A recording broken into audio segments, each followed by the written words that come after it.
क्षति सहिब बीसीसीआई बहुत बड़ क्षति सहिब बीसीसीआई ड्रीम इलेवन को बाद देवा पर बहुत बड़ क्षति सहिब बीसीसीआई बीसीसीआई है बहुत बड़ लॉस 118 कोटी टंका है लॉस ड्रीम इलेवन को स्पॉन्सरशिप रु हटाइबा पर बहुत बड़ क्षति सहिब बीसीसीआई वर्तमान ड्रीम इलेवन कहूँ बीसीसीआई को ठुकरा के मेरा प्यार मेरा इंतकाम देखेगी।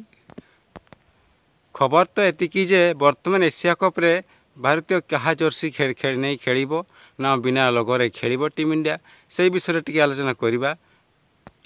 ड्रीम इलेवन को हटाइबार मुख्य उद्देश्य हूँ से गोटे जुआ खेला कहवा न सर कहीं से अति कम जुआ खेला देखा गले से सुप्रीम कोर्ट राय अनुसार बीसीसीआई यहाँ बाद देइछन्ति एवं अन्य स्पॉन्सर को लगाइबा चेष्टा करछन्ति ताहा स्पष्ट ही नहीं क्यों स्पॉन्सर आछन्ति ना एशिया कप रे अलग टीम स्पॉन्सर देखा मिल से विषय टी आलोचना करवा। चलतु तेरे चलतु जाना संपूर्ण खबर विषय में। चलित वर्ष एशिया कप 2025 दुबई आयोजित होता बेले यह पूर्व टीम इंडिया को लगी बड़ शक्त झटका कहीं झटका देखा गले टीम इंडिया को नुहे बीसीसीआई को लगी देखा गले लोगो ड्रीम इलेवन लोगो बाद पड़ी से गोटे जुआ ऊपर निर्धारित होता ड्रीम इलेवन तेणु सुप्रीम कोर्ट राय अनुसार से बाद देछि एवं यहाँ पर भारतर बीसीसीआई क्षति सहिब 118 कोटी टंका कहीं से 118 कोटी टंका देइथिला।